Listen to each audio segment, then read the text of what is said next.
はい。それではレッスン9の音読トレーニングをしていきましょ Japanese began immigrating to Canada in the 1870s. They came to Canada looking for a better life. But Japanese Canadians, the Nikkei, faced prejudice and discrimination. Hey, look! This isn't food for humans. This is cat food, said some Canadians. Japanese food was considered bad. Also, people from Japan were paid less than other Canadians.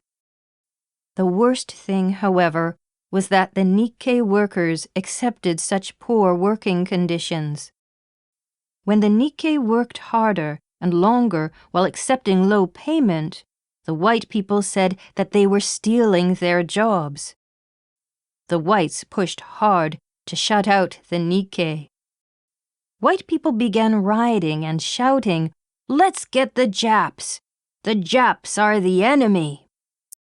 The fight between the Nikkei and other Canadians grew deeper and deeper. What the Nikkei enjoyed most while they were having a hard time was playing baseball. In 1914, they established a Nikkei baseball team, the Vancouver Asahi. Once the game started, the color of their skin or where they were born became meaningless. As the Asahi won games, the players became heroes to the Nikkei communities. The Asahi became the strongest Nikkei baseball team. When they were invited to join the Terminal League, which was considered the strongest amateur league on the Canadian West Coast, the Asahi players were more than ready. In contrast to high expectations, the Asahi's results weren't good in the Terminal League. Worst of the worst. Asahi at the bottom again, read the newspaper. There was no doubt that the Asahi lacked physical power. The results showed that there was a need to rebuild the team. It was up to Harry Miyazaki, the team's third manager, to rebuild the team and put it back on track. Harry wondered, how can I make the team strong enough to compete against the best white teams when we're physically smaller? Then Harry decided to make full use of the Nikkei characteristics: cooperation, technique, quickness, and diligence. The first thing he did was to strengthen the defense. Next was to concentrate on bunting and stealing bases. With their new strategy, baseball was played as a thinking person's game, and this style came to be known as brain ball.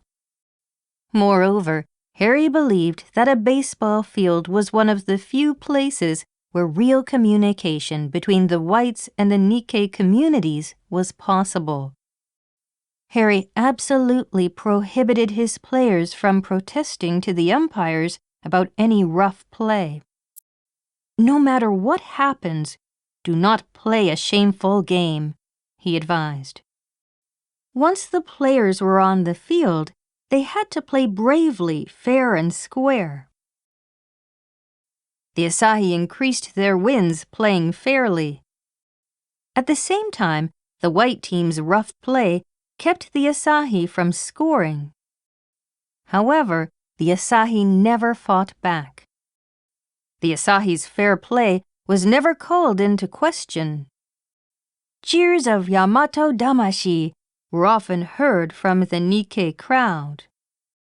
When one white man asked the meaning of the cheer, the Nikkei fan said proudly, "It means the spirit of fair play." In the end, the whites began to support the team. Some white fans would cheer, calling out, "Double play! Double play!" when the Asahi were on defense. They wanted to see one of the picture-perfect double plays the Asahi could turn.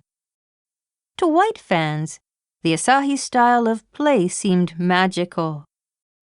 To the Nikkei, the Asahi made the impossible possible. the Asahi won the championship many times. However, their happiness didn't last long. The Pacific War changed the life of the Nikkei. Hostility from the war created discrimination. They were called enemies and were sent to camps. Never again did the Asahi gather in one place. Life in the camps was uncomfortable and inconvenient. The temperature could drop to -30 degrees or lower during the winter. The people in towns near the camps were afraid of the Nikkei because they had never seen a Japanese person. However, there were some who knew of the Asahi and asked the Asahi players for a game. Little by little, the mutual understanding between the Nikkei and the townspeople began to grow. Why are they treated like this just because they're Japanese? The people in town began to ask. Baseball had the power to neutralize hate. The majority of the Asahi remained in Canada and contributed to the development of local Canadian baseball after the war. In 2003, the Canadian Baseball Hall of Fame decided to induct the Asahi. As the Master of Ceremonies announced the Vancouver Asahi, 5 elderly Japanese-Canadian men appeared, and the audience gave them a standing ovation. In the ceremony, the CEO of the Hall of Fame began with the following words. Respect was paid to the pride of the Vancouver Asahi, who had attracted fans and white teams with pure sportsmanship. The team was no longer just a Nikkei legend. They had become a Canadian legend.